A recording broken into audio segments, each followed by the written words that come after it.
Now, up next in the studio, live, with his hair, live and original hair, is Mr. Brian Mason. And he's going to talk to us about Eurovision 1994 and how Ireland and Poland are connected. Take it away, Brian. Good evening, folks, and I hope you're enjoying the show. Before I get into it, there's a donate button there, and the last time I checked, it was about 13,000 local currency. Due to the genius of the system, it could only do it in euro or US dollars, but it's about 13,000, and it'd be great if you could just throw in the price of a pint in Temple Bar and a gin and tonic maybe on top, and get it close to the 15,000 to fund the FISP charitable causes. As Mick said, I'm here to tell you about Eurovision, the annual musical version of wacky races that is watched by approximately 200 million people. Some of the past acts include being sung by ABBA, Celine Dion, Russian Grannies, Sweden's favourite Johnny Logan, and of course Finnish rockers in monster costumes, to name just a few. In more regular times, the Eurovision Song Contest is very popular in Ireland, and many people will attend Eurovision parties and embrace the madness over 5 hours seeking the elusive du poids. Ireland holds a number of Eurovision records, most wins, but also we're the only country to have had a non-human entry with Dustin the Turkey, singing wonderful lyrics such as Eastern Europe, we love you, do you like Irish stew, or goulash, as it is to you? On the 30th of April 1994, something magical was brewing. The 39th edition of the Eurovision Song Contest took place along the banks of the River Liffey in Dublin's Point Depot. Ireland had won the last two Eurovision Song Contests, 1992 in Malmö in Sweden, Linda Martin with Why Me, and then the following year, Niamh Kavanagh, In Your Eyes, won a Mill Street in Cork, which was the smallest place to host the Eurovision with a population of less than 2,000 people. In 1994, Ireland was seeking its three-peat with Rock and Roll Kids, sung by Paul Harrington and Charlie McGettigan. Roll.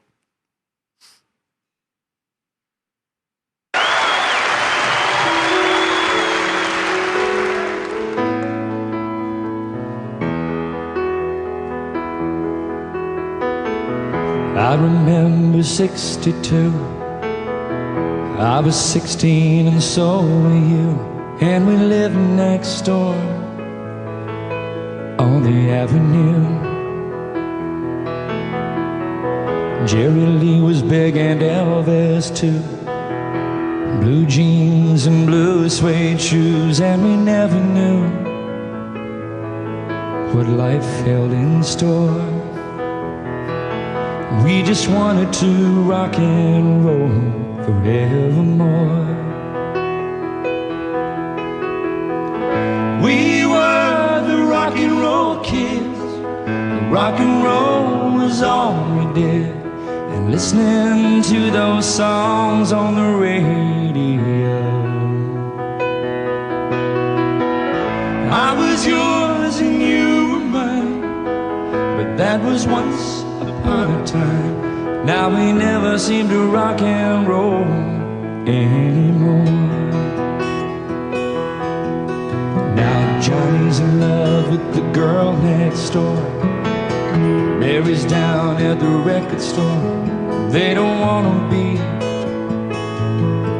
around us no more.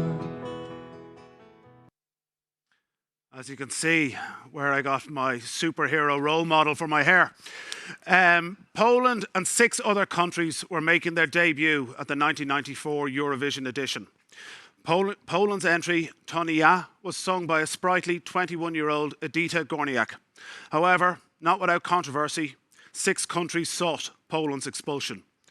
The rules of the time stated each song had to be sung in the country's native language. Edyta had sung part of her song in English during the dress rehearsal, which is the performance that the individual juries make their decision from. A simply powerful, stunning performance by Edyta.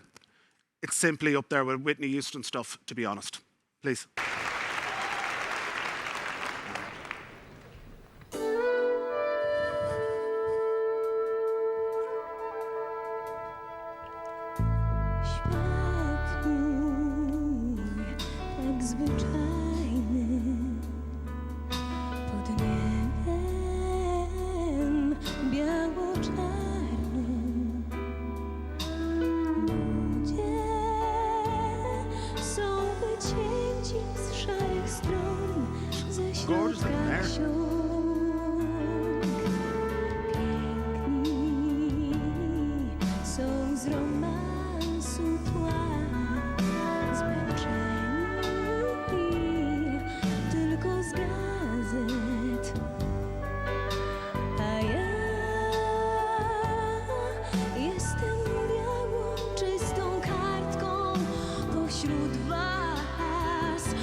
się wzbić ponad światem, ogrzeć niebo marzenie.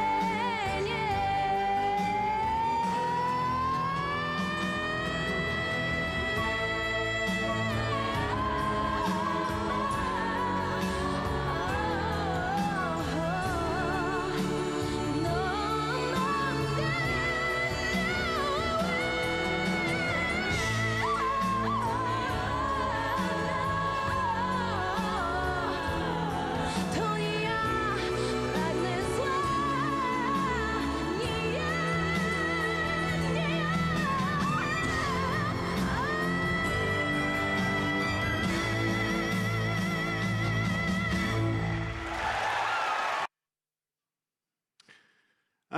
One for the younger viewers watching. Due to technologic advance, the 1994 Eurovision was the first where voting was done by satellite as opposed to a fixed line telephone. Just think about that, kids. Poland's performance was a great success and ultimately finished in second place behind Ireland, and to date, this is the only time that Poland has finished in the top 5 in the Eurovision Song Contest. But the greatest performance from Eurovision 1994 was not by the contestants, but the interval act, when after 6 minutes of modern Irish dancing, the entire population of Europe was on its feet in applause. Devised by husband and wife team Moya Doherty and John McColgan, it was a performance so spectacular that it made them billionaires. It is one of those events which is so monumental that everyone remembers where they were when they first saw it. Plenty of us still watch it on YouTube from time to time and still get the goosebumps. Video. Ladies and gentlemen, Riverdance.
What about that?